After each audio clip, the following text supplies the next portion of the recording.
나라사랑 기도동지회 속초지부는 하나님사랑, 나라사랑, 이웃사랑을 실천하는 사회봉사 기관입니다. 성경 봉독 요한복음 15장 16절 17절. 너희가 나를 택한 것이 아니요 내가 너희를 택하여 세웠나니 이는 너희로 가서 열매를 맺게 하고 또 너희 열매가 항상 있게 하여 내 이름으로 아버지께 무엇을 구하든지 다 받게 하려 함이라. 내가 이것을 너희에게 명함은 너희로 서로 사랑하게 하려 함이라. 오늘 요한복음 15장 16절에서 19절의 말씀을 중심으로 주님이 우리를 택하신 목적이란 제목으로 잠시 말씀을 나누려고 합니다. 16절에 보면 너희가 나를 택한 것이 아니요 내가 너희를 택하여 세웠다라고 했습니다. 예수를 믿는 것은 우리 인간편에서 보면 내가 주님을 택해서 예수를 믿는 것 같이 보이지만 요한복음 15장 16절에서는 너희가 나를 택한 것이 아니요 내가 너희를 택했다라고 했습니다. 사도행전에도 보면 성령 충만한 사도들이 복음을 전할 때 누가 예수 믿었냐? 영생을 주시기로 작정된 자들이 예수 믿었다라는 말씀이 있습니다. 사도 바울이 다메섹에서 부활의 주님을 만나게 되죠. 그리고 그가 아나니아에게 기도를 받아서 성령 충만을 받았습니다. 그러나 갈라디아서에 보면 사도 바울이 이런 고백, 어머니의 태중으로부터 택정을 받은 바울이라고 고백을 하고 있습니다. 그러니까 예수를 믿는다는 것은 인간편에서 볼 때는 내가 주님을 선택한 것 같이 볼 수도 있지만 그러나 성경은 분명히 말하기를 너희가 나를 택한 것이 아니요 내가 너희를 택하여 세웠다라는 말씀을 요한복음 15장 16절에서 말씀을 했습니다. 그러면 주님이 우리를 택하신 이유가 있지 않겠어요?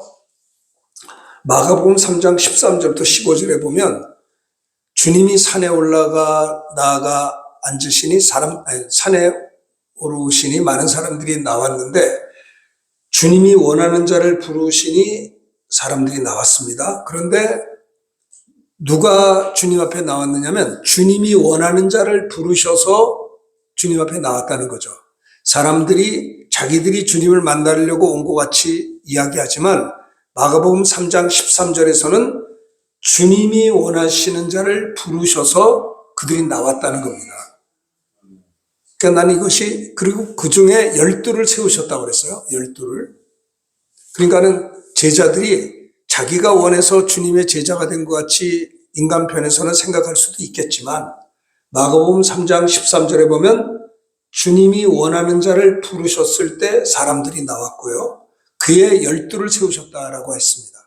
그 주님이 원하셔서 우리를 부르셨다는 그 말씀이 참 이것이 은혜요, 값없는 하나님의 사랑이요 은혜라는 고백을 할 수밖에 없죠. 어떤 때는 내가 나를 봐도 실망할 때가 있고 내가 나를 봐도 참 마음에 들지 않을 때도 있고 낙심할 때도 있어요. 그런데 우리가 다른 사람들보다 뛰어나서 주의 종으로 부름을 받은 것 같이 보이지만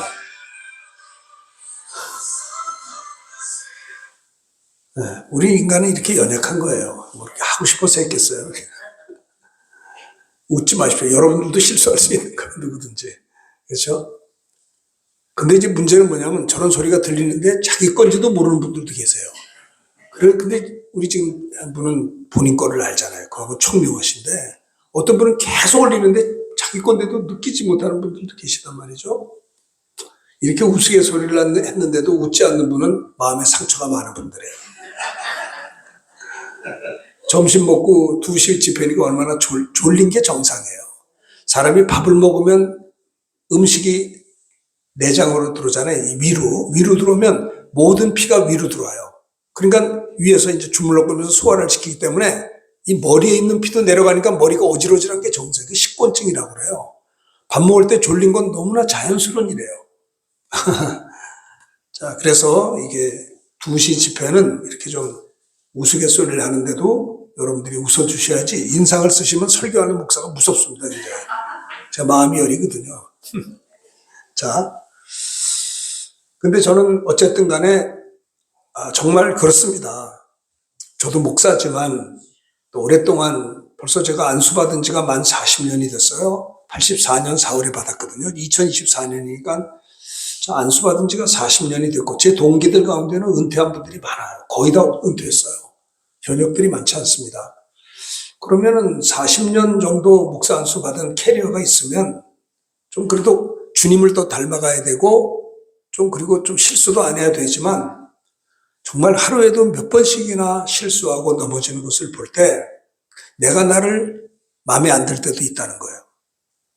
어떤 때는 내가 나를 사랑하지 못할 때도 있어요. 마음에 들지 않아서. 그런데 마가복음 3장 16절에 보면 주님이 원하는 자를 부르셔서 나왔다는 거. 와, 주님이 우리가 뭔데 우리를 원하셨겠냐 이 말이에요. 그렇죠?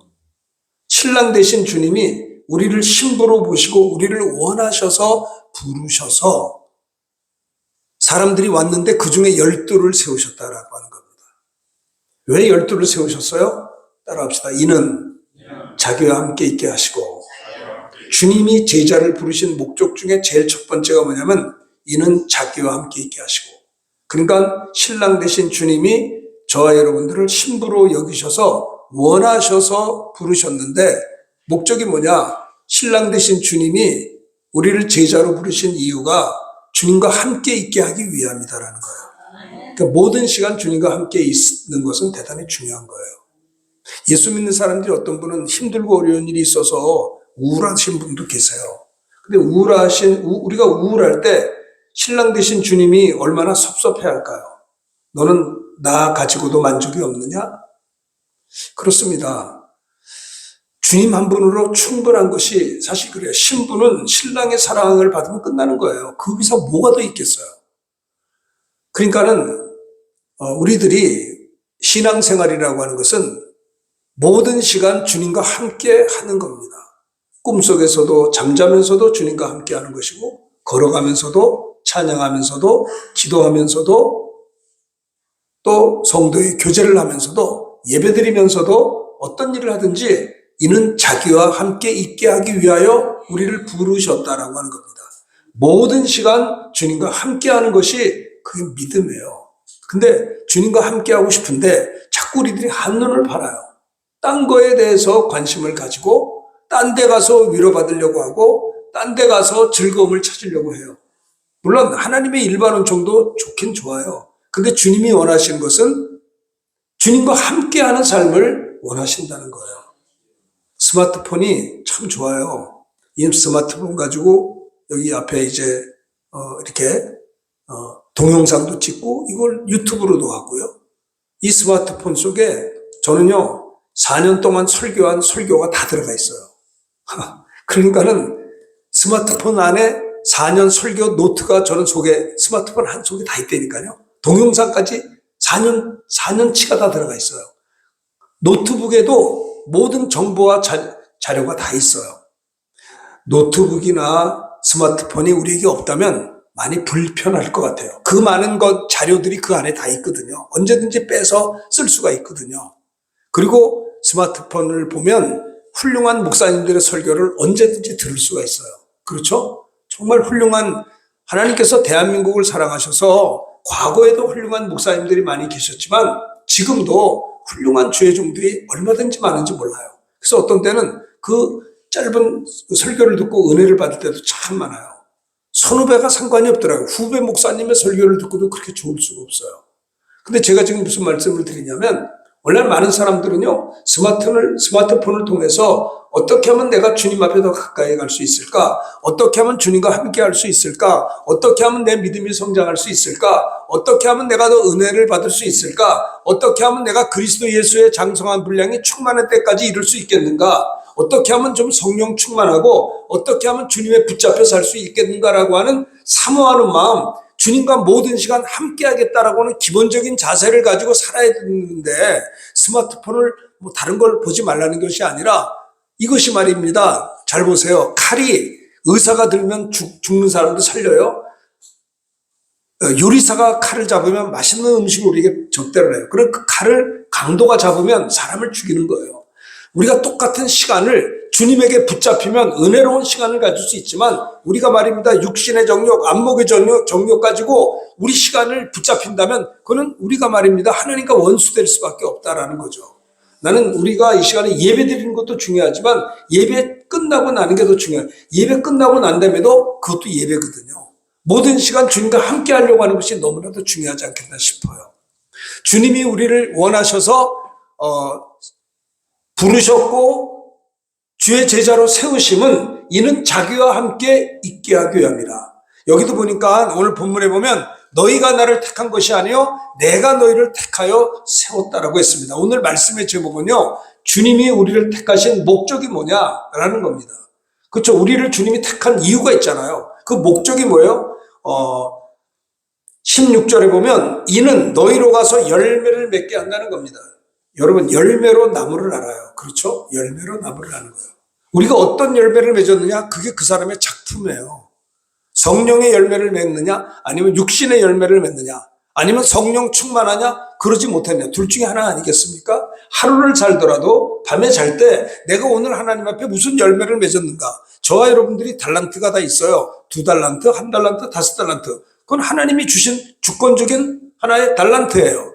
남과 비교할 필요 없어요. 그러나 중요한 것은 뭐냐? 내가 가진 게 5달란트가 아닐지라도 2달란트를 할지라도 그것을 가서 즉시 가서 장사하여 또 2달란트를 남겼을 때 잘하였도다 착하고 충성된 종아, 내가 지극히 적은 것에 충성하였으니 내가 큰 것으로 내게 맡기리니 내 주인의 즐거움에 참여할지어다라고 하지 않겠습니까? 중요한 것은 뭐야? 1달란트 받은 자는 딱 손 깊이 묻어둬요.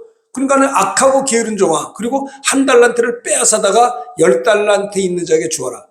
좀 섭섭하더라고요. 10달란트 있는 자는 충분한데 왜 또 1달란트를 뺏어서 주냐 이 말이에요. 근데 성경은 말합니다. 무릇 있는 자는 받아 넉넉하게 되고 없는 자는 그 있는 것도 뺏긴다라는 거예요.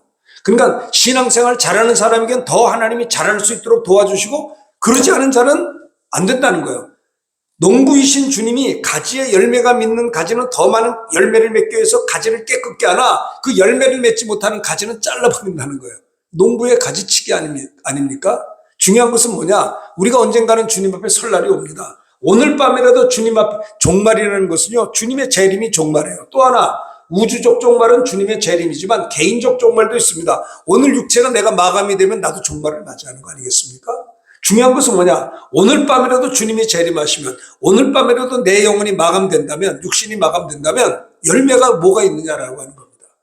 예수 믿고 구원받으면 하나님의 자녀가 됩니다. 예수 믿고 성령을 받았습니다. 좋아요. 그러면 예수 믿고 성령 받은 거 감사하지만 예수 믿고 성령 받은 내 나머지 여생 정말 주의 영광을 위해서 어떻게 살았느냐가 영원한 그날에서 받을 영광의 면류관이기 때문에 우리가 정말 그렇지 않습니까? 어떤 이들은요, 구원은 똑같이 받지만 어떤 이는 10골을 다스리는 권세도 있고요. 어떤 이들은 5골을 다스리는 권세도 있는 것이죠. 우리가 예수 믿고 성령 충만해서 열심히 뛴다고 해서 구원을 2번, 3번 받는 건 아니잖아요. 예수 믿고 구원받은 거 감사해요. 성령 받은 거 감사하지만 그 이후에 우리가 주의 이름으로 움직이고 헌신한 것만이 그날에서 영원한 누구에게도 양보할 수 없는 우리의 멸관이 되지 않겠습니까? 그렇죠. 그렇습니다. 그래서 주님이 우리를 택하신 목적이 뭐냐? 이는 너희로 가서 열매를 맺게 한다는 거예요. 열매. 농부는 참포도나무에 붙어있는 가지의 열매에 관심을 많으세요. 농부의 관심은 열매예요. 열매를 많이 맺으면 더 깨끗게 하시고 맺지 못하는 가지는 지해버린다고 했어요. 그러니까 우리가 밤에 잠을 잘 때 하루를 돌아보면서 내가 무슨 열매를 맺었지? 주님 앞에 내놓을 게 뭐가 있지라는 걸 한번 체크해 보실 필요가 있어요. 그렇죠? 특별히 너희로 가서 열매를 맺게 하고, 여러분 천지창조는 대단한 겁니다. 그렇죠? 얼마나 하나님께서 이 우주 만물을 말씀으로 지은 이 일반은 천지 만물을 어마어마한 거예요. 대단한 거예요. 그러나 한 영혼이 천하보다도 귀하거든요. 이 우주 만물이 어마어마한데 하나님 보실 때는 한 영혼이 그보다도 귀하다고 했어요. 그렇기 때문에 한 영혼이 주님 앞 99마리가 주 앞에 이제 믿는 자라 할지라도 잃어버린 한 영혼이 돌아오면 하늘나라에서 잔치가 벌어져요. 잔치가. 그렇죠? 그래서 우리가 왜 예수님이 이 땅에 오셨습니까? 인자가 온 것은 잃어버린 자를 찾아 구원한다고 그랬거든요. 성령이 왜 오셨어요? 예수 증거하기 위해서 왔다고 했어요. 성령이 임하면 권능을 받습니다. 무슨 권능? 전도하는 권능을 받았어요. 성령 받기 전에는 제자들이 전도의 열매가 없었는데 오순절날에 성령 받고 난 다음에 성령 충만한 베드로가 한번 외쳤을 때 3,000명의 영혼들이 회개하고 예수 믿고 세례 받았어요. 그렇죠. 영혼 구원의 열매가 있었다라고 하는 겁니다. 주님이 우리를 택하셔서 주님이 우리를 택하신 것은 이는 저희로 가서 열매를 맺게 한 열매를 맺어야 되는 거죠. 성령이 임하신 것은 예수 증거하라고 성령님이 임하신 것입니다. 성령 충만한 사도 바울은요, 그가 아세아로 가서 복음을 전하고 싶었는데 예수의 영이 허락지 않았다고 했어요. 그런데 기도하는데 환상이 보였습니다. 마게도냐 사람 하나가 일어서서 우리를 와서 도우라. 하나님께서 마게도냐 사람이 손짓하는 환상을 바울에게 보여줌으로 인하여 사도 바울이 아시아로 깔려있던 것을 포기하고 마게도냐, 빌립보, 유럽을 간 거예요. 그래서 유럽을 복음한 겁니다. 사도 바울은 예수 믿고 성령 받은 다음에 그는요, 나는 헬라인이나 야만이나 지혜 있는 자라 어리석은 자에게 내가 다 빚진 자라. 그러므로 내가 할 수 있는 대로 너희에게도 복음 전하기를 원한다고 그랬어요. 내가 이 복음을 부끄러워하지 아니하노니 이 복음은 모든 믿는 자들에게 구원을 주신 하나님의 능력이 됐다고 했어요. 사도 바울이 예수 믿고 성령 받은 이후에 그는 세계 선교에 대한 꿈을 가지고 어떻게 하면 땅끝까지 가서 복음을 전파할 수 있을까라고 생각할 때 그 당시에 최고의 선진국인 로마를 가기를 원했어요. 로마를 가기를 원했으나 가는 길이 막혔어요. 할 수 있는 대로 내가 너에게도 가기를 원하지만은 길이 막혀서 사도 바울이 로마를 나중에 갔으나 로마를 가기 전에 로마에 있는 성도들에게 편지를 보낸 게 로마서거든요. 나는 복음에 빚진 자라. 할 수 있는데도 내가 너에게로 복음 전하기를 원한다. 나는 이 복음을 부끄러워하지 않는다. 왜? 이 복음은 모든 믿는 자들에게 구원을 주시는 하나님의 능력이 된다라고 하는 겁니다. 여러분, 하나님께서는 전도의 미련한 걸 통해서 구원받는 자들을 구원하시기를 기뻐하셨다고 했어요. 그렇죠? 이 복음은 하나님의 의가 나타나서 믿음으로 믿음에 이르게 한다라고 그랬어요. 오직 나의 의는 믿음으로 말미암아 살리라 함과 같으리라고 고백했습니다. 무슨 오직 나의 의는 믿음으로 말미암아 산다는 그 말씀은요, 믿는 자는 의인이 된다는 거예요. 여러분, 율법은 하나님의 의입니다. 그렇죠? 율법은 하나님의 의요. 예수 믿고 구원받으리 천국 가는 날까지 율법이 뭐냐? 하나님을 예배하는 법이고 하나님을 사랑하는 법이고, 그렇죠? 율법은 하나님 사랑, 이웃 사랑을 말하고 있어요. 율법은 신령합니다. 율법은 사랑을 말하고 있어요. 근데 율법은 한 가지 문제가 뭐냐? 용서가 없어요. 율법을 한번 범하면 죄인이에요. 그래서 예수님은 율법을 폐하러 온 것이 아니라 율법을 완전케 하려고 했어요. 이 율법의 약점은 용서가 없다는 거예요. 예수님이 오신 것은 율법으로 정죄된 자들을 죄를 씻어주시려고 오셨다는 거예요. 내가 온 것은, 인자가 온 것은 의인을 부르러 온 것이 아니고 죄인을, 그러니까 율법으로 인하여 바리새인들은 벌써 의인이 되었어요. 그거 아니고 율법을 왜 주셨어요? 내가 죄인임을 고백하라는 거예요. 그렇죠? 율법은 하나님의 의입니다. 율법을 100% 다 지키면 의인이 되고 구원을 받아요. 그런데 로마서 3장에 보면 육신이 연약하여 율법으로는 의롭다를 받을 육체가 없다고 그랬어요. 그래서 율법 외에 하나님의 의가 나타났는데 그분이 예수 그리스도라고 했어요. 그러니까 율법은 하나님의 의입니다. 근데 율법으로는 육신이 연약하여 율법으로는 의롭다를 받을 육체가 없고 율법을 주신 목적은 내가 죄인임을 고백하라는 거거든요. 그래서 하나님께서 율법 외에 하나님의 한 의를 주셨는데 그분이 예수 그리스도예요. 예수 그리스도가 뭐라고요? 하나님의 의예요. 그래서 우리가 예수님을 영접하는 순간에 예수님을 영접한 건 뭐냐? 하나님의 의를 영접한 것이기 때문에 예수님을 영접한 자들에게는 값없이 의롭다함을 받게 되었다라고 하는 겁니다. 그러니까 예수를 믿고 하나님의 의 예수님을 영접한 자들은요, 율법을 다 지킨 자와 똑같은 거예요. 그렇죠? 우리가 태어나기 전에 하나님의 아들 예수님이 2000년 전에 이 땅에 오셨습니다. 그리고 우리가 태어나기 2000년 전에 하나님의 아들 예수님이 이 땅에 오셔서 저와 여러분들의 죄를 다 짊어지시고 그분이 우리 죄 때문에 십자가에 피 흘려 죽으셨어요. 예수님은요, 아담의 혈통이 아닙니다. 예수님이 아담의 자손이 아닙니다. 왜? 예수님은 남자 여자가 결혼해서 예수님이 태어났다면 예수님도 아담의 자손이 되겠죠. 그러면 예수님도 죄인이에요. 예수님이 죄인이면 예수님 우리 죄를 짊어질 수가 없는데 예수님 한 분만은 사람이지만 아담의 혈통이 아닙니다. 왜냐하면 예수님은 남자 여자 결혼한 것이 아니라 성경에 보면 처녀 마리아의 동정녀 마리아의 몸을 빌어 성령으로 잉태하여 탄생했기 때문에 예수님 한 분만이 아담의 혈통이 아니고 죄 없는 하나님의 아들로 오셨거든요.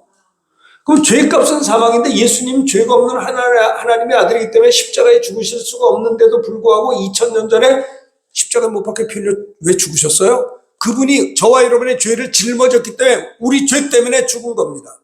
예수님은 우리 죄 때문에 십자가에 피 흘려 죽는 순간에 우리 죄는 다 가져갔어요. 이제는 죄 때문에 지옥 안 갑니다. 하나님이 우리에게 원하는 건 뭐예요? 이 예수를 구경만 하지 말고 영접하라는 겁니다. 믿으라고 하는 겁니다. 하나님이 우리에게 요구하는 거는요, 아담이 범죄해서 에덴에서 추방당했지만은 여자의 후손을 보내겠다는 겁니다. 여자의 후손. 동정녀 마리아 성령으로 잉태한 하나님의 아들을 보내셔서 우리가 태어나기 2000년 전에 골고다 십자가에서 하나님의 아들이 모진 우리들의 죄와 저주를 짊어지고 십자가에 못 박혀 피 흘려 죽으실 때 성부 하나님은 침묵을 지키고 보셨어요. 그렇죠? 예수님이 온 것은 섬김을 받으려 함이 아니요 도리어 섬기라고 자기 목숨을 많은 사람들을 위해 계속 물려주려 왔다고 했잖아요. 여러분, 왜 예수님께서, 제가 예전에도 한번 그런 어떤 데서 설교를 했는데, 제가 신학교 다닐 때 고난주간이 있었어요. 옛날에 고난주간이 되면요, 교수님들하고 이렇게 3, 3, 5 짝져가지고 뒷동산 기도실 같은 데서 고난주간 기도회를 했었어요. 지도 교수님을 모시고. 근데 우리 총신대학 다닐 때 어떤 우리 클래스메이트 친구 전도사가 벌떡해서 대표 기도를 하는데 이런 기도를 했어요. 고난주간이었거든요. 하나님 아버지, 만약에 우리가 2000전에 태어났더라면 저 버르장머리 없는 저 싸가지 없는 로마 군병의 다리몽댕이를 부러뜨려버리고 우리가 뛰어 올라가서 예수님의 십자가에서 끌어내리겠다는 거예요. 내가 그때 감사 기도했어요. 하나님, 저 형제가 2000년 전에 안 태어난 거 감사합니다. 만약에 태어났다면 우리 지옥 갈 뻔했어요. 아니, 그런 기도를 막 흥분해서 하더라고요. 만약에 2000전에 태어났다면 우린 가만히 있을 수가 없습니다. 어떻게 예수님 십자가에 돌아가셔야 됩니까? 저 로마 군병은 다리몽댕이 다 부러뜨리고 예수님을 끄집어 내리는. 나는 아멘을 못하겠더라고요. 주여, 저 형제가 2000년 전에 안 태어난 거 감사합니다. 에? 저 친구가 태어나서 우리 지옥 갈 뻔했어요. 피 흘림이 없이는 사심이 없거든요. 예수님이 십자가에 피 흘리면서 걸어갈 때 예루살렘의 딸들이 울었어요. 예수님이 십자가에 피 흘린 쓴 것은 우리들의 감성을 자극하고 눈물을 잘내려고 예수님 십자가에 피 흘려 죽은 거 아니거든요. 예수님이 여인들에게 예루살렘의 딸들아 나보고 울지 말고 너와 네 자녀들을 보고 울라고 그랬어요. 예수님은요, 힘이 없어서 체포당해서 죽으신 것이 아닙니다. 예수님을 붙들어 보려고 왔을 때 예수님께서 베드로가 제자에 말했어요. 내가 지금 이 시간에 12영이나 더 되는 천사를 보내서 저들을 다 멸할 수도 있으나 내가 멸해버린다고 한다면 이런 일이 이루어지겠다라고 하는 아버지의 말씀이 어찌 이룰 수 있겠느냐. 이제는 하나님의 때라. 그래서 순순히 체포당할 때 다 도망갔잖아요. 예수님이 맥이 없어서 십자가를 진 게 아닙니다. 예수님은요, 물론 육신이기 때문에 너무 힘들어서 겟세마네에서 피땀 흘려 기도했어요. 너무 고통을 알기 때문에 아버지여, 만일 이 잔을 내게서 거둘 수만 있으면 지나가게 하옵소서. 그러나 나의 원대로 마옵시고 아버지의 원대로 되기를 원하나이다. 3번씩이나 기도하시고 아버지 하나님의 응답을 받고 이제는 자고 쉬라. 이제 나를 팔러 온 자가 왔느니라 하고 가셔서 체포당해서 십자가 지신 거예요. 예수님이 이 땅에 왜 오셨어요? 예수님은요, 능력이 많았습니다. 오병이의 이적을 행하시고 바람과 풍랑을 꾸짖어 잠잠시키시고 물이 포도주가 되게 하시고 각색 병든 자를 고쳤습니다. 어떤 문제가 있는 자라도 예수님 앞에 오면 문제가 해결되었습니다. 어떤 죄인이라도 주님 앞에 도움을 요청해서 달려올 때 주님의 그들의 죄를 용서해 주셨습니다. 그렇죠. 주님은 못 고치시는 병이 없었어요.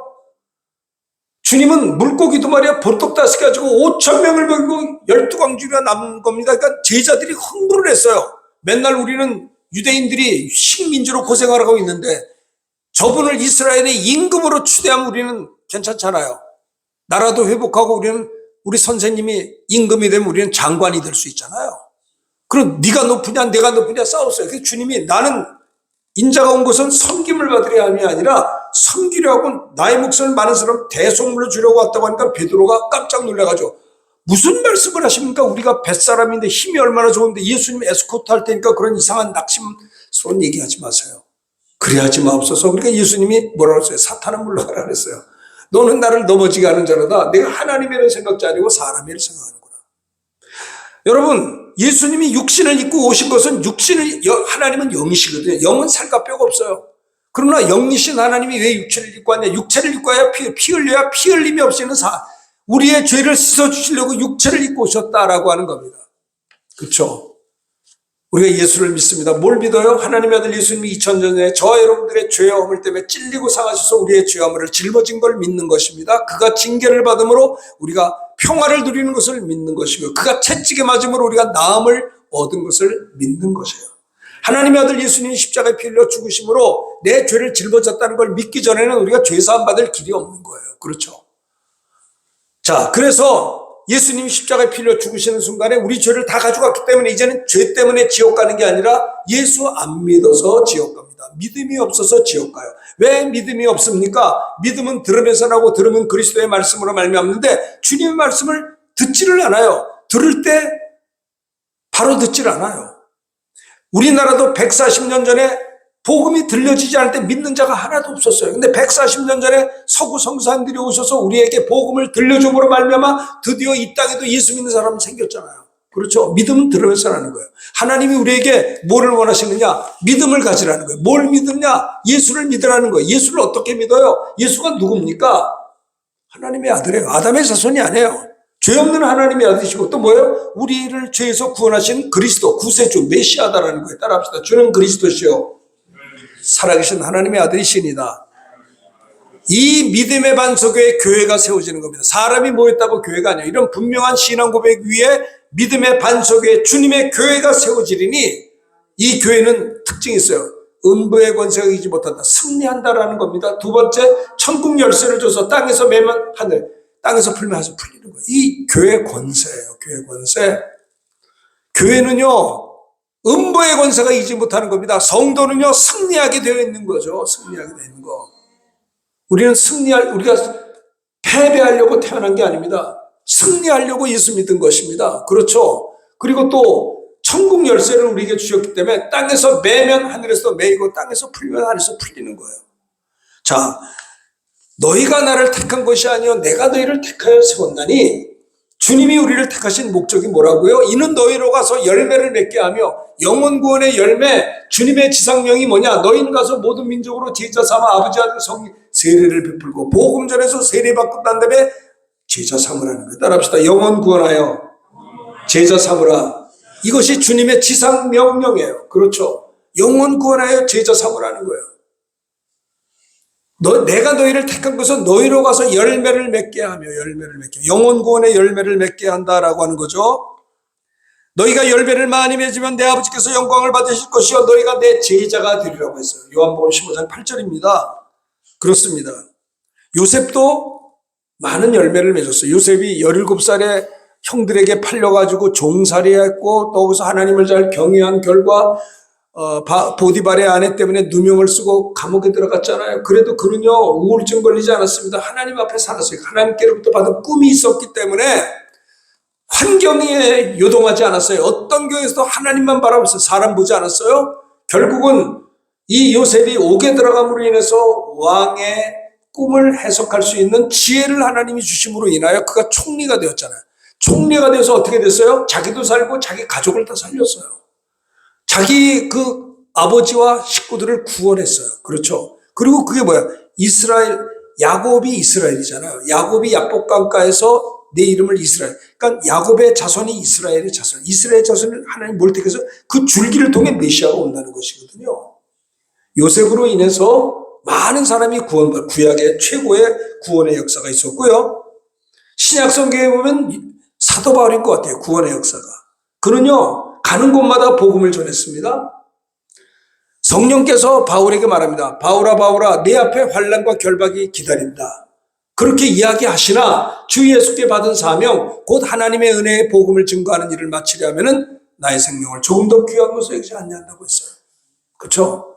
정말 그는요 환난과 결박이 언제나 기다리고 있어도 주 예수께 받은 사명 하나님의 은혜의 복음을 증거하는 일을 마치려 하면은 내 생명을 조금 더 귀한 것으로 여기지 않는다. 사도 바울이 물론 과거에 예수 믿는 사람을 핍박했고 했었죠. 그러나 그가 다메섹에서 예수 믿고 아나니아에게 기도받고 성령 충만한 다음에 로마 감옥에서 순교당하는 그 시간까지 사도 바울은 한눈 팔지 않았어요. 복음 전하는데 그는 전심전력을 다했어요. 신약 성경 27권 가운데 13권을 기록해서 성령 충만해서 성경을 기록했다니까요. 사도 바울이 그는 구약 학자였기 때문에 구약의 백그라운드를 가지고 하나님의 그 말씀을 받아서 신약 성경을 13권이나 기록했고요. 1차 전도여행, 2차, 3차 전도여행, 특별히 로마를 가서 왕 앞에도 복음을 증거함으로 인해서 AD 303년에 로마가 기독교가 공인이 되었어요. 그래서 로마를 복음화해서 북극주의 땅끝까지 가서 복음 증거하기 위해서 선진국을 복음화자라는 꿈을 가지고 로마서를 편지를 보내면서 로마를 가서 세계 선교에 앞장섰던 사도 바울을 통해서 많은 영혼들이 구원받은 것을 볼 수가 있어요. 그렇죠? 자, 오늘 우리를 택하신 목적이 뭐라고요? 복음 전함으로 사람들을 구원하기 위함이라 너희로 가서 열매를 맺게 한다라고 하는 겁니다. 그렇죠? 열매를 맺게 하려 함이라. 그렇습니다. 베드로가 성령 받은 다음에 성령 충만 받아가서 받고 난 다음에 복음 외칠 때 3,000명이 들어왔잖아요. 3,000명이 예수 믿고 세례 받았지 않습니까? 우리가 믿는 예수 베드로도 믿습니다. 베드로가 받은 성령 우리도 받았습니다. 그럼 베드로를 통해서 복음이 증거되어지고 많은 영혼들을 구원받았다면 하나님이 우리를 통해서도 열매를 맺길 원하실 거라는 거예요. 그렇죠? 우리도 하나님 앞에 쓰임받아야 되지 않겠습니까? 하나님 나를 통해서 난 그래요. 전도의 문을 열어 주옵소서. 전도하러 돌아다니는데 도대체 사람을 만날 수가 없어요. 그럼 하나님 허탕치지 않게 하시고 만날 자를 만나게 하여 주옵소서. 하나님이여 꼭 택한 자들을 만나서 복음을 전할 수 있도록 도와주시옵소서. 전도는 나갈 때마다 막연하게 짝이 없어요. 누가 오라는 사람이 없잖아요. 그런데 전도를 해서 돌아올 때는 참으로 감동받고 돌아와요. 왜냐하면 하나님도 만나게 해주시는 거예요. 그렇죠? 그래서 우리를 왜 택하셨느냐? 열매를 맺게 하기 위하여, 영혼 구원의 열매를 맺게 하기 위하여 우리를 택하셨다라고 하는 겁니다. 두 번째는 뭐가 있냐면요. 따라합시다. 내 이름으로 아버지께 무엇을 구하든지 다 받게 하려 함이라. 두 번째는 우리를 택하신 목적이, 첫째는 너희로 가서 열매를 맺기 위함이라, 복음 전함으로 사람을 구원하기 위함이라. 도전하셔야 돼요. 저는요, 부목사로 있을 때 6개월인가 5개월 동안 매일 나가서 2시간 반씩 전도하는 프로그램이 있었어요. 그때 저희 교회가 재적이 4,000명이었고 출석이 2,300명 되는 큰 교회였거든요. 그때 제가 수석 부목사를 가서 1년 동안 봉사를 섬겼었는데 5월 달에 부임해서 10월, 11월 됐는데요. 6개월 동안 매일 나가 전도했어요. 화수목금토. 전도를 해보면 내 전도 메시지가 얼마나 빈약한 것임을 알아요. 공부를 해보면 내가 얼마나 실력이 없는 걸 알아요. 전도를 하면서 내가 전도하는 메시지를 녹음해봐요. 그리고 들어봐요. 내가 불신자인데 내 메시지 가지고 예수 믿을 수 있을까 생각해보세요. 여러분, 목사님들, 임종 직전에 사람에게 와서 복음 좀 전해주세요라고 교인들이 눈물 흘리면서 얘기할 때, 임종 직전에 사람에게 복음 전할 때 15분, 20분 정도밖에 없는데 그에게 정말 메시지가 있어야지 않겠습니까? 아니, 있어야 된다고 생각해요. 그렇죠?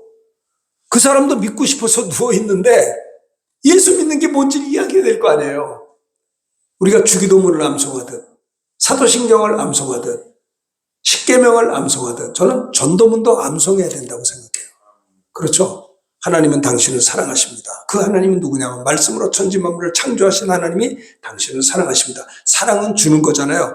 창조주 하나님이 나와 당신을 사랑하셔서 뭘 줬냐면 하나님의 아들 예수님을 주셨습니다. 이게 크리스마스인데 하나님의 아들 예수님을 준 이유가 뭔지 아십니까? 당신과 내가 이 예수를 구경만 하지 말고 믿기만 하면 멸망치 않고 영생 얻게 하는 겁니다. 하나님이 예수님을 우리에게, 당신과 나에게 예수님 보내 이유가 뭐냐? 예수를 믿으면 영생을 준다라는 겁니다. 인생이 90년, 100년이 전부다가 아니라 성경은 영생이 있음을 이야기한다고 하면 눈이 땡그래져요. 영생? 이게 뭐야? 근데 문제가 뭔지 아세요? 내가 태어날 때 아담의 자손으로 태어나면, 아담의 자손으로 태어나지 않는 사람이 한 사람도 없어요. 아담의 자손으로 태어났다는 말은 죄를 가지고 태어났다는 말이에요. 죄를 가지고 있으면 영생을 얻을 수가 없어요. 하나님 나라 갈 수가 없어요. 하나님 나라 거룩하기 때문에. 그 죄 문제를 해결해 영생 얻을 거 아니에요. 죄 문제를 어떻게 해결합니까? 헌금 낸다고 되나요? 안 돼요. 서울대학교 간다고 되는 것도 아니에요. 착한 일을 했다고 죄가 없어지는 것도 아니에요. 죄는 피만이 죄를 씻어요. 우리가 태어날 때 아담의 자손으로 태어났다는 말은 죄인으로 태어났다는 말이고, 죄인으로 태어났다는 말은 사망을 가지고 태어났다는 거예요. 이 사망을 이기려면 생명이 와야 되는데 생명이 어디 있어요? 레위기 17장 3절 피 속에 생명이 있거든요. 그래서 우리가 사망을 이기는 피만이 죄를 씻기 때문에 영이신 하나님이 육체를 입고 와서 십자가에 피 흘리는 그 예수를 믿을 때 죄 사함을 받게 돼서 영생을 얻게 된다는 거죠. 예수를 믿으라요. 예수를 어떻게 믿어요? 예수님이 성인 군자인가요? 아니에요. 예수님이 뭐 종교 만든 사람도 아니에요. 예수님이 누구요? 천지 만물을 창조하신 하나님의 아들이시고, 죄 없는 하나님의 아들이 이 땅에 오신 것은 당신과 나의 죄를 짊어지고 그분이 십자가에 피 흘려 죽으셔서 우리의 죄를 몰수하시려고 십자가에 피 흘리셨는데, 언제? 우리가 태어나기 2000년 전에 골고다 십자가에 있었던 그 예수를, 그 사랑의 소식을 듣고 예수님을 구경만 하지 말고 관심만 갖지 말고 이 하나님의 아들 예수님을 내 구주로 마음으로 믿으면 의롭다를 받게 되는 거예요. 그리고 그것만 가지고 안 돼. 입으로 시인해야 구원을 받게 된다는 거예요. 그렇죠. 마음으로 믿어 의이르고 입으로 시인해서 구원을 받기 때문에 복음을 제시하는 것도 중요하지만 그가 주님을 영접하고 내 구주로 고백할 수 있는 기회를 그에게 제공할 수 있어야 된다는 거예요. 십자가 우편 강도는 평생 한 일이 강도짓밖에 한 일이 없어요. 그런데 사람이 죽기 전에는 정직해지거든요. 그 사람도 뭐 강도하고 싶어서 했겠어요. 배운 게 그밖에 없어서 아마 남자니까 처자식이 있기 때문에 아마 자식들에게는 강도란 말을 안 했을 수도 있을 거예요. 그냥 가서 아무 데 가서 돈 벌어서 살았을 거 아니에요.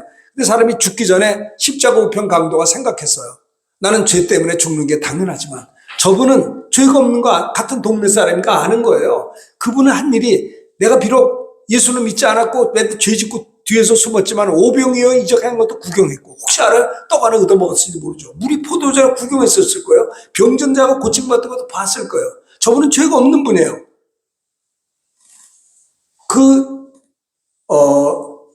십자가편 강도가 그분에게 말했어요. 당신 나라 임할 때 나를 기억할 수 있습니까?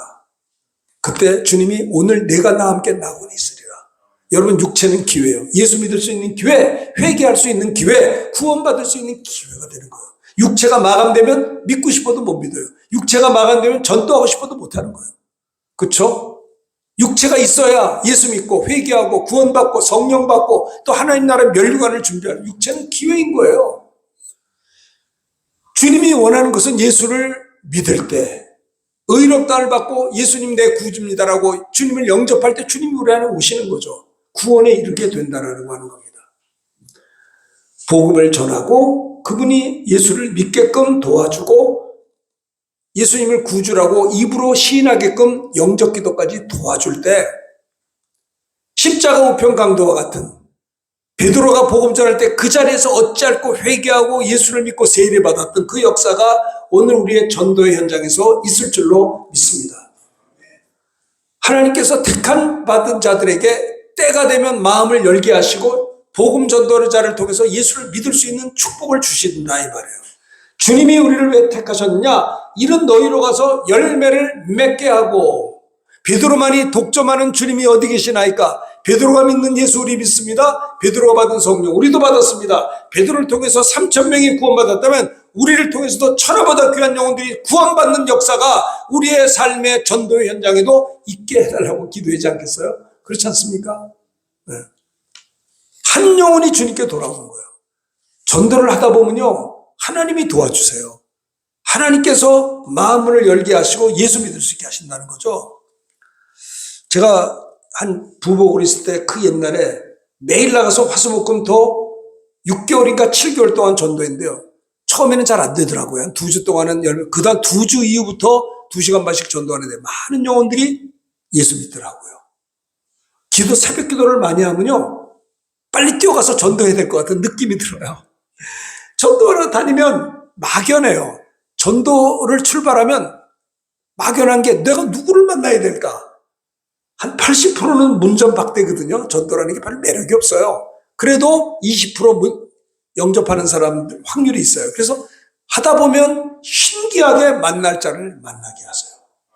복음을 전해서 영접기도 하고 했는데 그분이 이런 얘기를 해요. 사실 내가 6년 전에 교회를 나갔었는데 6년 동안 교회를 못 나가고 지금 다시 역접을 한 거예요.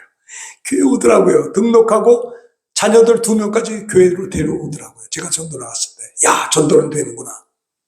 여러분, 주님이 우리를 택하신 목적이 뭐냐?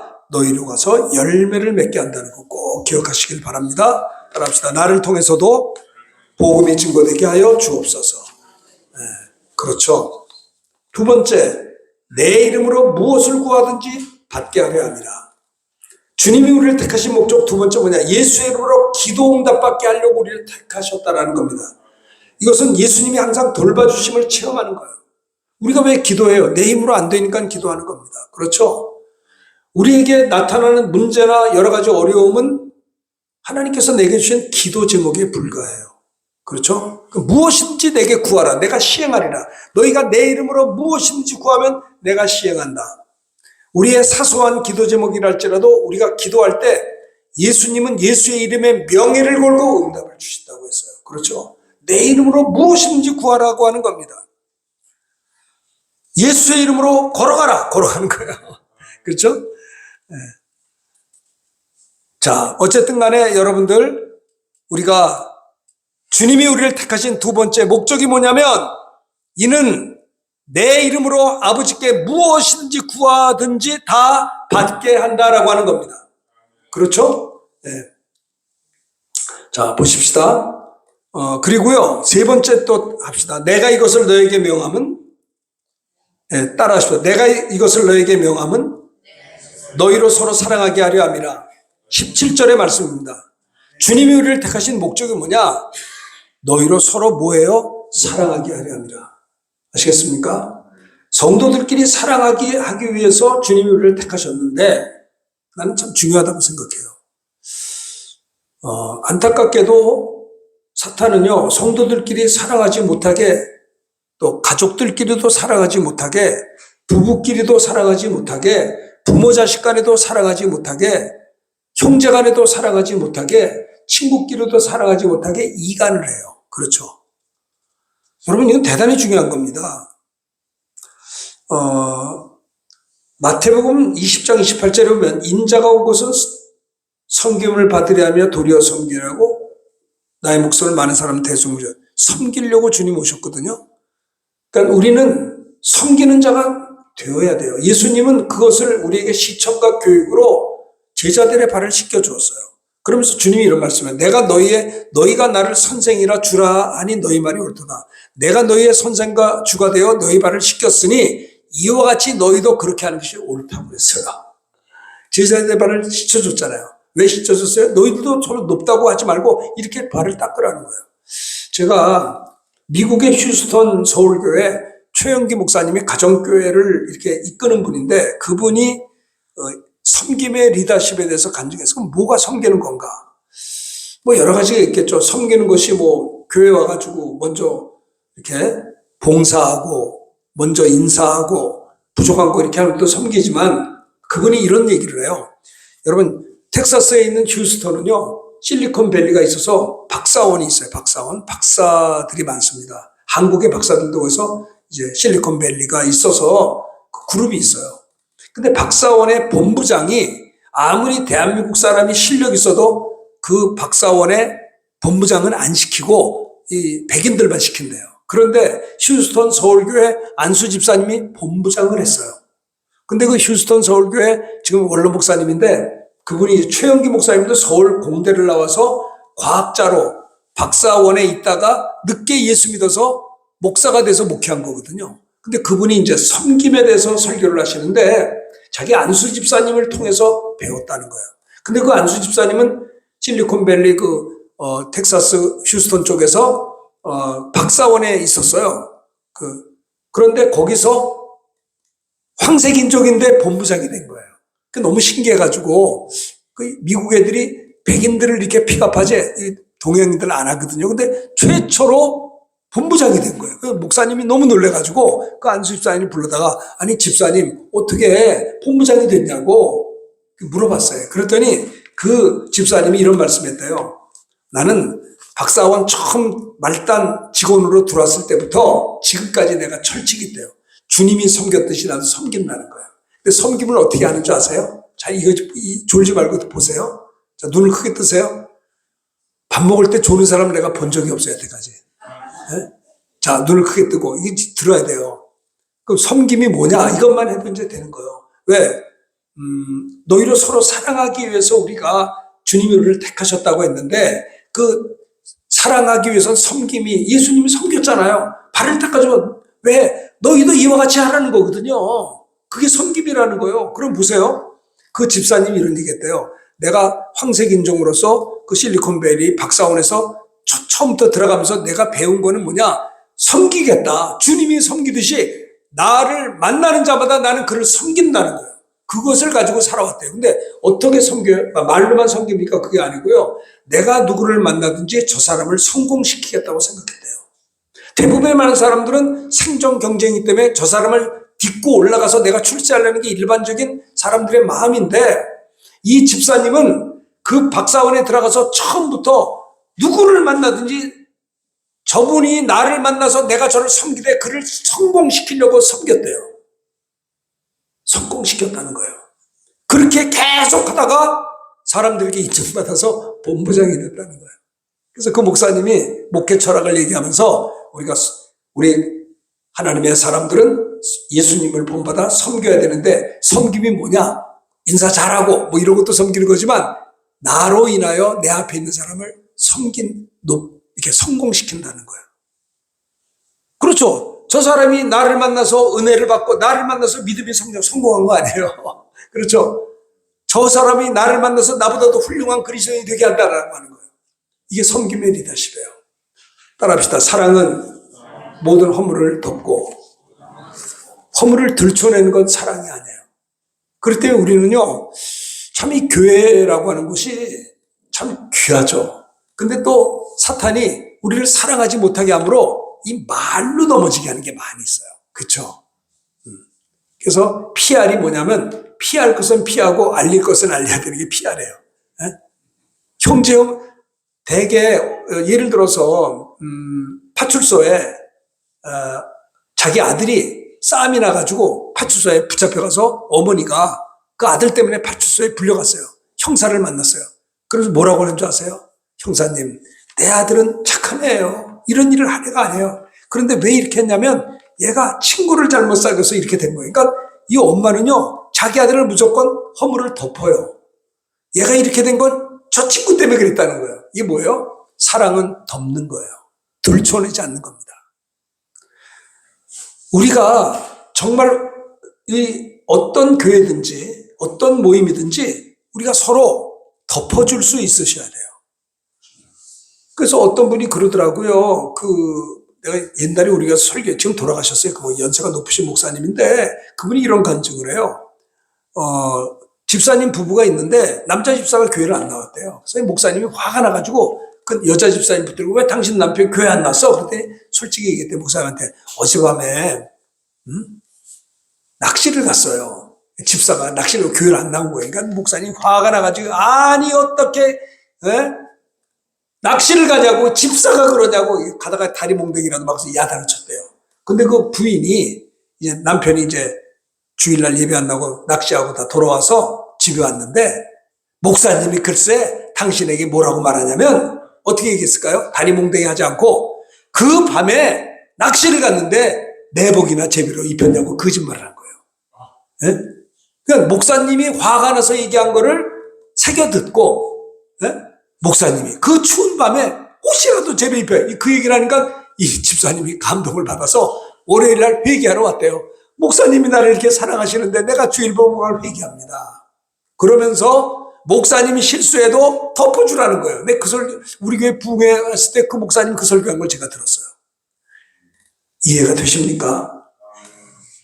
근데 어떤 사람은 조금 얘기했는데 막 부풀어가지고 엉뚱한 소리를 해. 이러면 망하는 거예요. 여러분, 고부간에 예전에 어떤 옛날에는 시집살이도 많이 했잖아요. 고부간에 같이 살았잖아요. 근데 이제 형제가 살고 큰아들 맏며느리가 있을 거 아니에요. 근데 시동생도 있어요.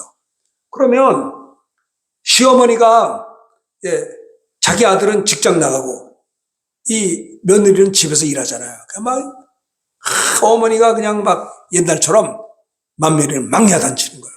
막야단치니까는 이 며느리가 꼼짝도 혼나다가 밤에 이제 남편이 오면 그걸 다 고자질하는 거예요. 당신 엄마가 날 이게 힘들게 그러니까 이 아들이 엄마한테 굉장히 효자인데 그 얘기를 듣고 뿔 따고 나가지고 그냥 지 엄마한테 가서 막 또 싸우는 거예요. 그거 어떻게 되겠어요? 이거 완전히 막이 밤이 된 거예요. 그렇죠? 그거를 고자질한 며느리나 그걸 듣고 참지 못하고 지 엄마한테 가서 싸워가지고 이게 말이죠. 고부간이 박살이 나는 거예요. 박살이. 어떻게 생각하세요? 여러분 이런 사랑이 없으면요. 어느 단체든지 앞으로 남고 뒤로 미쳐요. 자꾸 이웃이 잃어버려지는 거예요. 그렇죠? 난 여러분들이 섬김의 리더십이 있게 되기를 주의 이름으로 축원합니다. 주님이 우리를 택하신 목적이 뭐냐? 이는 너희로 가서 열매를 맺게 하고 무엇이든지 내 이름으로 구한 것을 다 받게 하려 함이고 또 하나는 뭐냐? 너희로 서로 사랑하게 하려 함이라 라고 하는 겁니다. 난 그래서 우리 임마누엘 이 기도 그룹이 가면 갈수록 상처받는 사람이 없고 누가 무슨 말해도 좋은 얘기하고 그래서 더 사랑으로 하나가 돼서 사탄이 틈타지 못하는 난 여기 오면서 감사한 거는요. 대표 기도하시는 분을 들어보면 내가 마음이 뭉클뭉클해요. 야, 나라와 민족을 위해서 이렇게 뜨겁게 기도하시는 분이 계셔서 우리나라가 이만큼 버티는구나. 제가 마음에 감동을 받습니다. 미처 내가 기도하지 못한 것도 대표 기도하시는 분이 기도할 때면 하나님 우리나라 붙잡아 주시고 살려주시고 도와주시고 아이고 얼마나 가슴이 뜨거워지는지를 몰라요. 좋은 겁니다. 그러면 우리들의 이 모임이 사람들이 더 많아서 더 많이 기도해야 되는데 사탄이 가만히 놔두겠어. 이걸 깨버릴 거 아니에요. 그럼 서로 막 삐지게 하고 싸우게 하고 누가 많이 실수를 하면 그걸 더 갖다 붙여서 박살을 내. 예? 마치 그 아들이 그 며느리가 쪽짝거리고 엄마한테 대들지. 그러면 부서져 버리는 거예요. 어떻게 생각하십니까? 우리의 모임이 더 사랑이 넘치고 은혜가 넘쳐서 하나가 되어서 매일 목요일이 기다려지고 오지 말래도 오게 되고 사람을 불러서 사랑이 넘치는 우리 모임이 되어서 여러분들이 뜨겁게 은혜 받고 기도해서 우리나라가 살아야 될 줄로 믿습니다. 할렐루야. 그러니까 입들을 조심해야 돼. 죄송합니다. 연세 높은 분들한테 이런 얘기를 해서. 예? 근데 이것은 굉장히 중요하다고 생각해요. 정말 중요합니다. 우리가요, 오장육부가 아파서 아픈 게 아니라 손에 가시만 베껴도 몸이 아픈 거예요. 그러니까 좀 좋은 얘기, 누가 좀 실수해서 덮어주고, 그냥 조금 실수했으면 따다다닥 해가지고 막 굴려가지고, 그러니까 그게 또 돌려차기서 들어오면, 하고 또 도망갔다고요. 이게 참 제가 처음에 교회를 37년 전에 군목 제대하고 개척을 했었거든요. 지금도 그 교회가, 서울 목동 오목교 쪽에 지금도 있어요. 37주년 됐습니다. 저 개척했던 교회가. 처음에 교회를 개척하는데, 아니, 그렇게 시기 질투를, 갑자기 한 1년 됐는데 교회가 100명 넘었어요. 그때는 교회 부흥 많이 했거든요. 옛날에는 87년도에. 그런데 내가 제일 힘들었던 게 뭐냐면, 기존 교회는 별로 싸우질 않는데, 개척 교회는 오히려 갑자기 부흥했기 때문에 이게 안 맞는 거예요. 얼마나 시기 질투가 많고, 아이고, 천군백군 나눠서 싸우는데요. 이건 어디 방법이 없더라고, 방법이. 예를 들면, 이제 목사가 이제 한 달에 한 번씩 사업장 예배를 가요, 사업장 예배. 우리 집사님들 가운데 음식점 하는데 여기 계세요.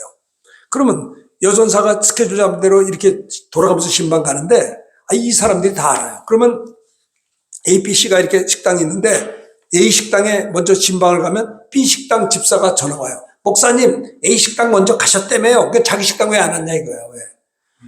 아니, 이게 무슨 애기들도 아니고. 그러면 순서대로 가지고 맨날 그 집만 가나? 여전사님이 한 거란 말이야. 이게요, 너무 심하더라, 이거요. 제일 힘들었어요. 그러니까 교회가 부흥하려면 깨지고 싸우고 자기들끼리 막 싸워요. 그 목사가 어느 편에 들지 알 수가 없어. 이게 사탄의 역사 아니에요? 나를 통해서 저 사람을 성공시켜야 된단 말입니다. 우리가 부족하기 때문에 실수할 수 있어요. 저도 실수 많이 합니다. 사람인데 안 하겠어요? 그러면 그걸 덮어주고 또 새겨서 잘 이렇게 해주고 또 뭔 일 있으면 개인적으로 전화해서 목사님 그렇게 말하는 게 아니고 이렇게 아이고 고맙죠. 저한테 직접 얘기해. 나도 그래요. 내가 실수한 게 있으면 A라고 하는 집사가 나한테 얘기하면 좋은데 나한테는 어려워서 말을 못하고 B라고 하는 집사한테 돌려차기래. 목사님이 도도도 이랬다고. 근데 그거가 나 얘기하면 아니 직접 얘기 안 하고 왜 돌려차 왜. 내가 변명할 기회도 없고 해명할 기회도 없잖아요. 사과할 기회도 없어. 그러니까 이게 수군수군하는 자가 그게 성경에 나와 있는 이간하는 자라고 하는 겁니다. 나는 우리 임마누엘 기도원이 사랑이 넘쳐서 정말 따뜻한 기도원, 그렇죠? 사랑으로 하나가 되고 은혜로 하나가 되고 서로 덮어주고 위로하고 격려하고 함께 울어주고 함께 손잡아주는 그런 아름다운 그래서 주님이 우리를 부르셨다라고 하는 거예요. 이는 너희로 서로 사랑하게 하려 함이라. 우리는 본능적으로 누구를 만나면 저 사람을 통해서 내가 딛고 올라가려는 게 인간의 본능이에요. 그러지 말고 누구를 만나든지 내가 어떻게 저를 섬길 수 있을까?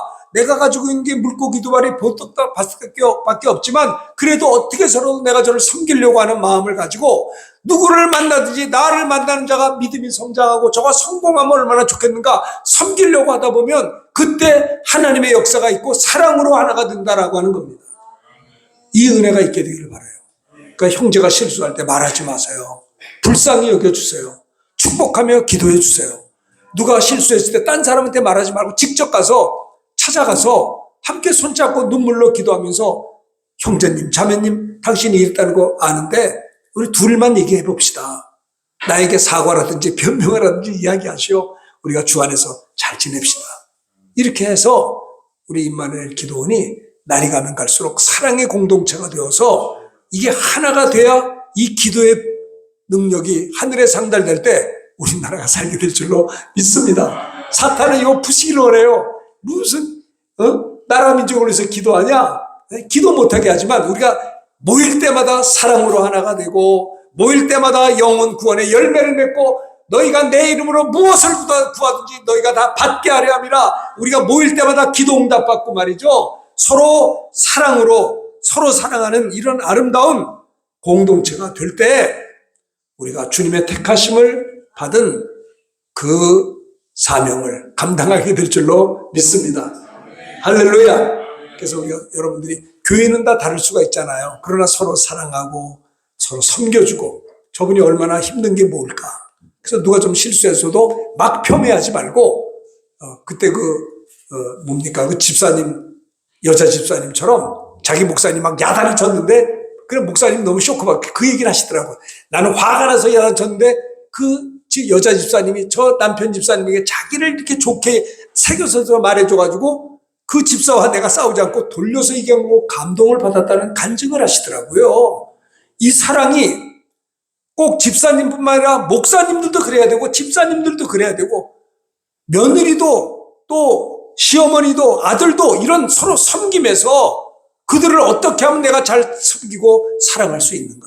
이런 사랑의 공동체가 될 때 주님의 부름에 합당한 역사가 있게 될 줄로 믿습니다.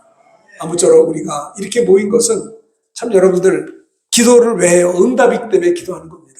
그렇죠? 저는 이번에 우리나라의 모든 것을 보고 참 여러 가지 어려운 일이 있지만 저는 걱정하지 않아요. 왜 걱정하지 않냐면 하나님이 우리나라 버리지 않습니다. 절대 버리지 않습니다. 왜냐하면 우리나라가 무너지지 않아요. 왜 안 무너지냐면 우리 한국교회가 21,900여 명의 선교사를 174개국에 파송했거든요. 미국만큼 우리가 선교의 역사가 있습니다. 지금요. 주님의 재림은 예수님의 초림은 유대인이지만 예수님의 재림은 한국교회란 말이에요. 한국교회가 땅끝까지 복음 전해야 주님 오시거든요. 그러면 우리나라 정치 경제가 국방이 든든해야 한국교회가 뒷받침돼서 선교사 파송할 거 아니에요. 아무리 힘들고 어려워도 하나님은요. 어려울 때 왜 어렵게 하느냐? 기도하라고 주시는 거예요. 배부르고 등 뜻하고 일이 잘 되면 기도 안 해요. 우리가 어려운 고난을 당할 때 더 하나님 앞에 눈물로 기도하고 이 나라 살려주시고 우리나라를 통해서 세계 선교의 사명을 감당하게 하시고 하나님이 우리를 통해서 정치 경제가 변하게 하시고 여야 국회의원들 크리스찬들이 다니엘과 같이 불무풀에 들어간다 할지라도 하나님 앞에서 신앙의 윤리를 지킨다면 우리나라가 든든하게 설 줄로 믿습니다. 아니 여야 국회의원들이 크리스찬이지 않습니까? 그러면 우상 숭배하면 안 되잖아요. 그렇잖아요. 그 사람들 집사님들이고 장로님들이고 안수 집사님들인데 난 그래서 그들이 당리당략에 끌려가는 자가 아니라 하나님 앞에서 신앙 양심을 가지고 성경이 올바르게 하는 것을 밀고 나간다면 뭔 상관이 있겠어요. 근데 이 사람들이 그렇지 못한다면 안 되는 거예요. 그들을 위해서 기도해요. 성도가 성도의 삶을 살면 이 나라가 살아갈 줄로 믿습니다. 고난을 당할 때 불리한 게 아니라 고난을 당할 때부터 기도하게 되는 거예요. 누가 그럽디다. 김일성 때문에 대한민국 교회가 부흥했다는 거예요. 너무 차원 높은 얘기하니까 뭔 말인지 모르시네. 김일성이가 70년을 하루같이 우리를 얼마나 가시로 찔러가지고 교회가 다 고난당하면서 매달려 기도해서 한 교회가 부흥했다는 거예요. 이게 차원 높은 얘기라니까 이해를 잘 못하실 것 같아요. 그러니까 어떻게 보면 김일성 3세대가 우리를 너무 힘들게 한 건 사실이지만 그래서 우리가 겸손했고 위기의식을 느껴서 그래서 산마다 올라가서 부르짖고 기도했다라고 하는 거예요. 김일성을 미워하는 게 아니라 이 고난을 통해서 합력해서 하나님은 선을 이루신다는 거예요. 지금 우리가 상황이 어렵다 할지라도 저는 걱정이 안 돼요. 하나님이 역사하시겠지. 피할 길 주시겠지. 이 가운데서 하나님이 역사하실 줄로 믿습니다. 그렇죠. 모세를 통해서, 여호수아를 통해서, 다윗을 통해서, 솔로몬을 통해서, 다니엘을 통해서 하나님이 일하셨잖아요.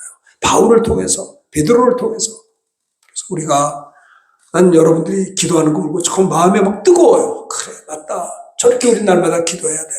저렇게 기도해야 되는 거야. 그래야 우리나라가 살아야 세계 선교 감당하다가 주님 재림하실 거 아닙니까?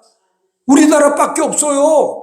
다른 나라를 무시하는 게 아니고요. 한국교회 선교사가 잘합니다, 지금요. 174개국에 21,900여 가정이 지금 포진해 있어요. 교회를 건축하고 목숨 걸고 사역하고 있습니다. 그래서 우리가 이들을 뒷받침하기 위해서 여러분들이 열심히 모여서 기도에 힘쓰시고 서로 사랑하고 덮어주고 하나가 되고 또 우리를 주님이 부르신 것처럼 어디를 가든지 예수의 이름으로 내 이름으로 무엇을 구하든지 다 받게 손 얹어 기도할 때 낫지 않습니까? 그리고 주님께서 너희로 가서 열매를 맺게 한다. 성령의 열매, 구원의 열매 맺는. 그렇죠? 우리 임마누엘 기도를 통해서 이 지역을 복음화하며 세계 선교 이루는 귀한 역사가 있게 되기를 간절히 바랍니다. 할렐루야. 특별히 우리 담임 목사님 지금 수술을 하셨는데 잘 건강하게 될 수 있도록 기도해 주시길 바라고. 비니까는 살이 쪽 빠졌더라고요. 아이고 큰일 났네. 그래도 합력해서 할 줄 믿습니다. 그래서 우리 모두가 하나가 되어서 서로를 긍휼히 여기고 누구를 만나든지 내가 어떻게 하면 저 사람을 내 입장에서 저를 딛고 하려고 하지 말고 나를 통해서 저 사람을 어떻게 하면 세울까 이 생각하세요. 어떻게 하면 내가 이 사람을 도울 수 있을까? 주고 주십시오. 그가 복이 있는 자인 것이에요. 주라 그리하면 흔들고 누르도록 너에게 넘치도록 안겨준다고 했어요. 그러니까 누구를 만나든지 그러면 나를 통해서 저를 세워줄 수만 있다면 그때 하나님이 역사할 줄로 믿습니다. 내가 죽고 내 안에 주님이 살아계셔야 되는 거예요. 우리 임마누엘 기도회가 사랑의 공동체, 기도의 공동체, 영혼 구원의 공동체가 돼서 하나님 나는 힘으로도 능으로도 안 되지만 나의 신으로 된다. 주님 말씀했잖아요.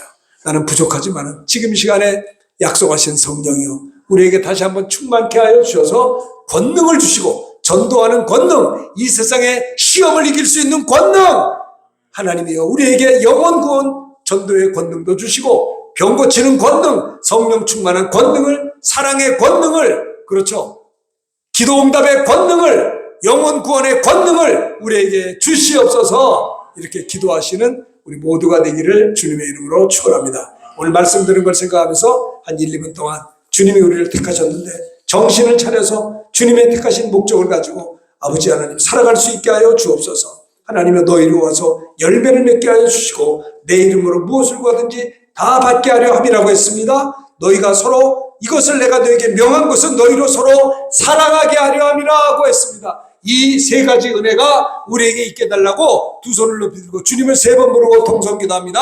주여 주여 주여 할렐루야. 하나님 아버지여 주님께서 우리를 택하심을 감사하나이다. 주님이 우리를 이렇게 부족한 우리들을 하나님의 사람으로 택하신 것은 아버지여 너희로 가서 열매를 맺게 할 뿐만 아니라 너희 열매가 항상 있게 하려고 한댔습니다. 내 이름으로 아버지께 무엇을 구하든지 다 받게 한다 했사오니 영혼 구원의 열매를 맺게 하여 주옵소서. 성령이여 역사하사 영혼 구원을 감당할 수 있는 능력을 열매를 맺게 하여 주옵시고 예수의 이름으로 무엇을 구하든지 아버지께 다 받는 기도 응답의 열매가 있게 하여 주옵시고 자비하신 이것을 너에게 명함 너희로 서로 사랑하게 하려 했사오니 사랑의 공동체가 되게 앞서서 가정들이 부부간에 부모자식 간에 교우들 간에 우리 기도원 안에서도 서로 사랑하는 공동체가 될 수 있도록 은혜를 허락하여 주시옵소서. 영광을 받으시옵소서. 할렐루야. 하나님 감사나이다. 너희가 나를 택한 것이 아니요 내가 너희를 택하여 세웠다고 했습니다. 우리가 무엇이간데 이렇게 우리를 만에 하나 천에 하나 택하여 주셨으니 너무나 감사나이다. 주님이 우리를 택하셨는데 이는 너희로 가서 열매를 맺게 하고 열매가 항상 있게 영혼 구원의 열매, 성령의 열매, 사랑의 열매가 넘쳐나는 우리들이 되게 하시고 서로 불쌍히 여기며 서로 긍휼히 여기며 도리어 원수까지도 축복하며 기도하는 우리들이 되게 하여 주시옵소서. 하나님, 우리로 하여금 열매를 맺게 할 뿐만 아니라 내 이름으로 무엇을 구하든지 받게 하려면 했사오니 하나님 그래서 우리를 택하셨사오니 예수의 이름으로 기도할 때마다 응답받는 우리들 되게 하여 주옵소서. 우리가 마음이 상했습니까? 우리의 마음이 평안할 수 있는 능력을 주시옵소서. 하나님, 우리 마음에 평강을 주시옵소서. 우리 몸이 아픕니까? 낫는 권세를 주시옵소서. 기도할 때마다 응답받게 하여 주시옵소서. 주께서 이것을 명하면 너희로 사랑하게 하려면 했사오니 우리가 서로를 불쌍히 여기며 서로 사랑하며 섬기며 나 때문에 다른 사람을 세우며 성공시키는 섬김의 리더십이 우리 기도원 안에 넘쳐날 수 있도록 사랑의 공동체가 되어서 한 마음이 되어서 이곳에 오셔서 기도하는 분들이 더 많이 생기게 하시고 부르짖고 기도함으로 이 나라 정치, 경제, 국방, 사회가 든든히 살아갈 수 있도록 하나님이여 종들의 부르짖음에 은혜를 허락하여 주시옵소서. 예수님의 이름으로 기도하옵나이다. 아멘. 주여 주여 주여 할렐루야. 하나님 아버지 감사합니다. 주님의 사랑으로 아버지 우리를 아버지 여기까지 와서 아버지 하나님 앞에 나라와 민족을 위해서 기도하게 하심을 감사합니다. 아버지 의인 10명이 없어서 아버지 손을 갖고